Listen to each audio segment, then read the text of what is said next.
All right, so this might come off as a surprise, but in high school, I really wasn't that popular. I was into alternative music. I wore grunge attire like corduroys, Pearl Jam t-shirts. My hair was long. I had earrings. I mean, yeah, I was rocking. Like I owned that look. But the one thing I can guarantee you is that I was not voted most likely to succeed in my high school class. I'm pretty sure that most of my teachers probably didn't think I was going to graduate. Bueller. Or if I did, that I wouldn't amount to much afterwards. And that's the beauty of life. That's the beauty of starting your own business and being an entrepreneur and having grit and perseverance and not letting your past define who you are today or who you can be. But when I started reflecting back on my life and started looking at all these different obstacles and hurdles that I had to overcome, I mean, I really shouldn't have made it. I shouldn't have achieved the level of success that I have, but I did. For those of you that feel stuck, that there is nothing better out there, you just feel like you're drowning in quicksand, that life has dealt you a bad hand, I just want to give you a different perspective, a hope, a different look. And I want to share with you 10 specific reasons why I shouldn't have achieved the level of financial success that I have, but because I didn't let my past define me, I was able to overcome those hurdles. So what are these 10 reasons why I shouldn't have made it? We're gonna find out what those are right now. What's going on, y'all? Welcome back to the channel. So today I just wanna keep it real. I really started reflecting back on my life and just started looking at all the things that should have prevented me from achieving what I have achieved. And it's almost like, how did I do it? Sometimes I have to pinch myself out and figure out wow, how did that really happen? And I know so many people that know me where I'm at right now, they just assume that I've always had this, that I've always had this big house, I've always had the money and the success that I've had. And no, it's not the case at all. Oh, hell no! There was times that I struggled, not just in my adult life, but also back in my childhood. And there were just so many different things that I had to overcome. And I wanted to put together just a quick list so that you can see that my success wasn't handed to me on a silver platter. It wasn't handed to me in a gift wrapped box with a pretty bow tie. And all I had to do was just open it up and just enjoy all of the amazingness that was going to happen. So right out of the gate, the first thing that happened was my parents divorced when I was very young. I was born in Los Angeles. My dad was originally from the Midwest, and after they divorced, he moved back to the Midwest. I ended up living with him and my grandmother, his mom, while my mom stayed back in LA. So I only saw my mom every summer for about 2 months and then every other Christmas. And it, for the most part, was a good divorce. I never saw my parents fight over the phone, but still, my mom was several thousand miles away. And you can look at so many different situations and how divorce has such a just a dramatic and emotional impact on children. And I feel blessed the fact that didn't affect me. Well, it did affect me, but it didn't affect the financial success that I've had. But right out of the gate, just having to deal with my parents getting divorced, that was a big obstacle. So the second thing was my parents didn't come from money. They really didn't invest all that much. They didn't have anybody in their family that had achieved success in business or in wealth. So they didn't have those lessons to pass down on to me. But to make matters even worse, they had a lot of bad money habits. And even though they were divorced, each of them both filed bankruptcy not once, but twice. Yes, both my father and mother both filed for bankruptcy twice, independent of each other. And so that was what I was raised with, that it was okay to charge up your credit cards and buy things you really didn't need. And then you had bankruptcy there as a last resort. That was the lessons that was being taught down to me. So the fact that I haven't filed for bankruptcy, it is the reason why I started having some debt, which I'll talk about here in a second.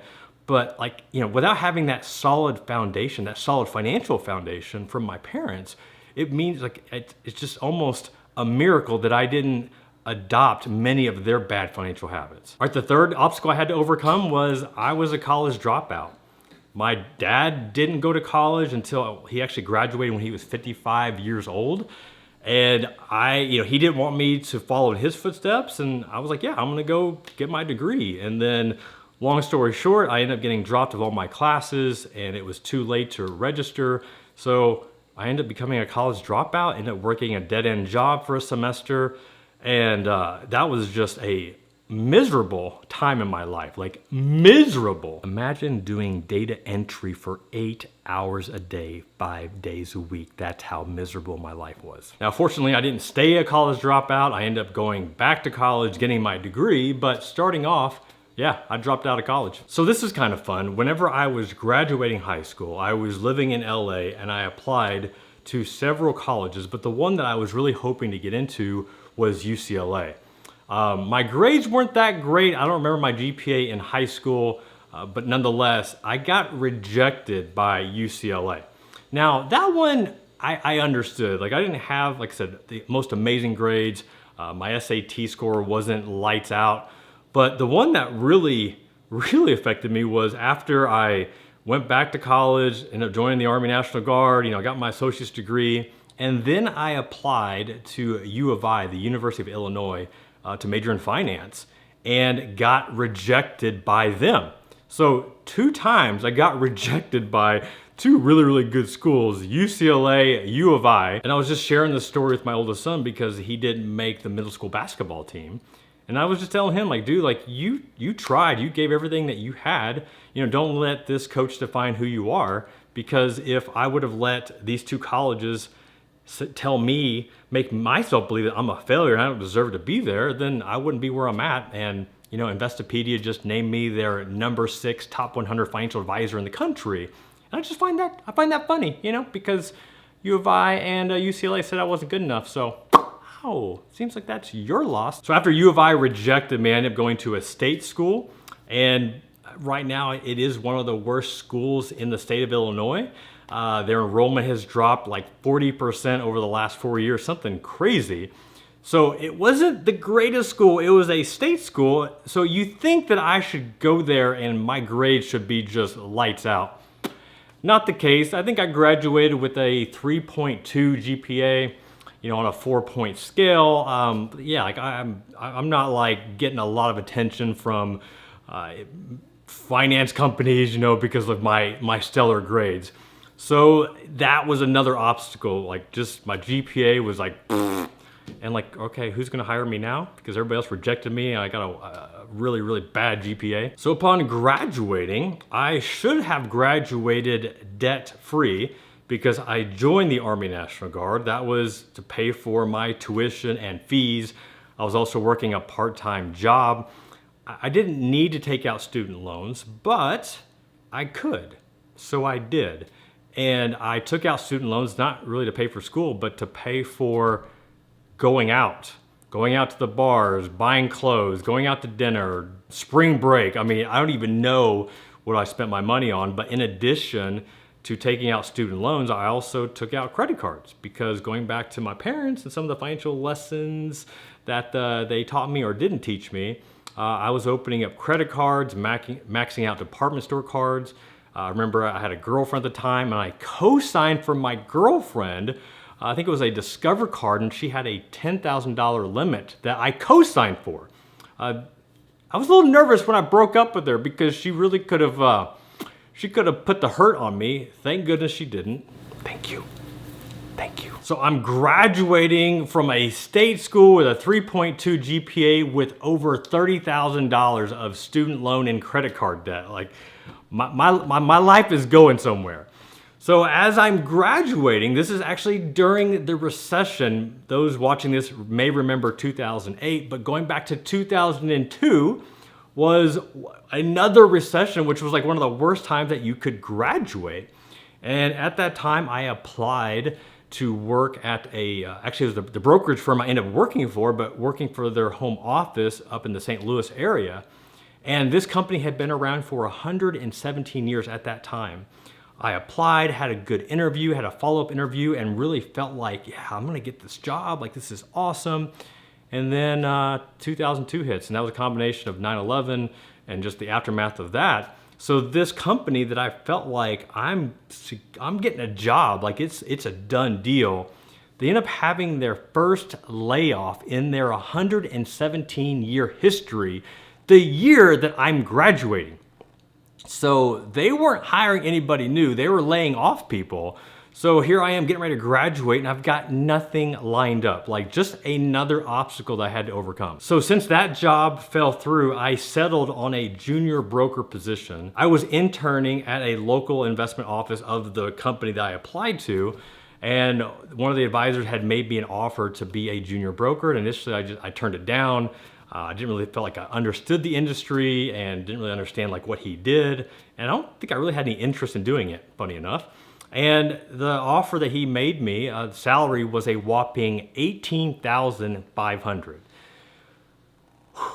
And that's not per month. That's not per quarter. That was $18,500 for the entire year. Like that was my salary upon graduating. Like, wow.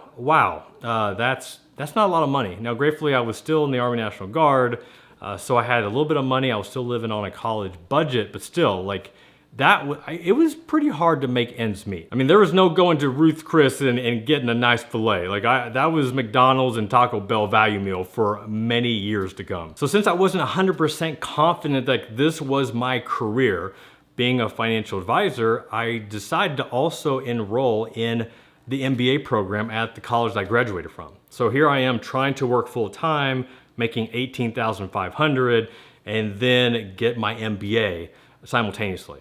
So what ended up happening, I was just only taking one class, but the reality was as I was trying to grow my business, I was working a lot. We're talking like 60 hours a week. And from that, like I just didn't have the time and energy to devote to this one MBA class. So after about half a semester, I ended up having to drop the class because I think I had a D, maybe even close to failing. Like that's how bad. It was like a marketing class.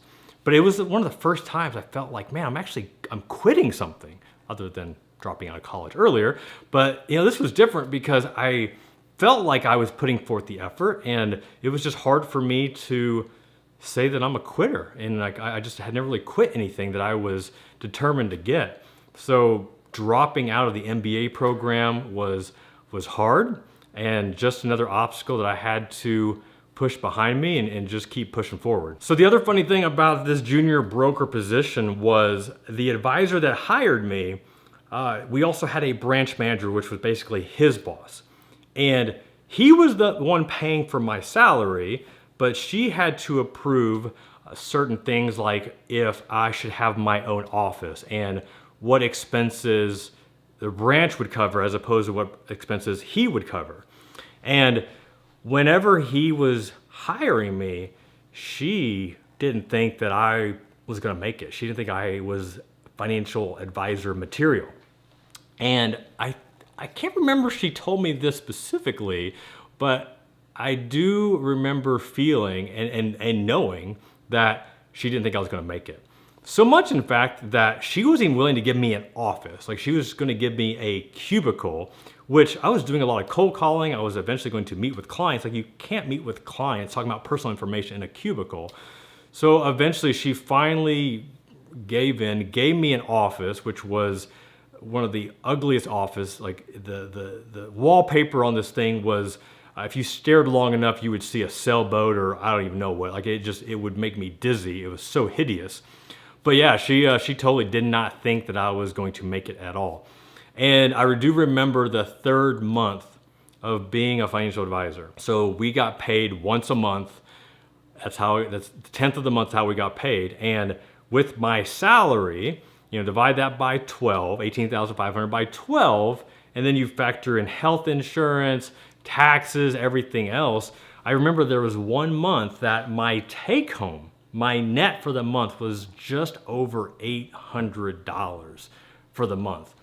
And I just remember thinking like, how in the world am I going to make it? Like, and once again, I was lucky and fortunate where I was still living on a college budget, but I couldn't imagine if I had a family to support, if I had kids, $800 would have gone virtually nowhere. Thankfully, that was the lowest I ever made, $800, and it only went uphill from there. But man, that was such a hard obstacle to overcome. And here's the crazy thing, like that is just a fraction of some of the obstacles I had to overcome. But divorcing parents, parents that file for bankruptcy, dropping out of college, having colleges turn me down, dropping out of the MBA program, graduating during a recession. Like there were so many different factors that could have prevented me from achieving the success that I have. And I just wanted to share those with you because chances are you're in a similar situation, like you're in a period that makes you feel like, man, I'm a failure. Like I don't have what it takes. Like there's no way that I can be successful because this has happened to me or this didn't work out. And I just want to challenge your belief in that man, whatever you're in right now, like there is something better out there. You just gotta push through and get past it. You gotta have faith that there is something else on the other side. All right, y'all, hope you enjoyed this video. This is Jeff Rose reminding you that it's your money, it's your life, and only you can make it awesome.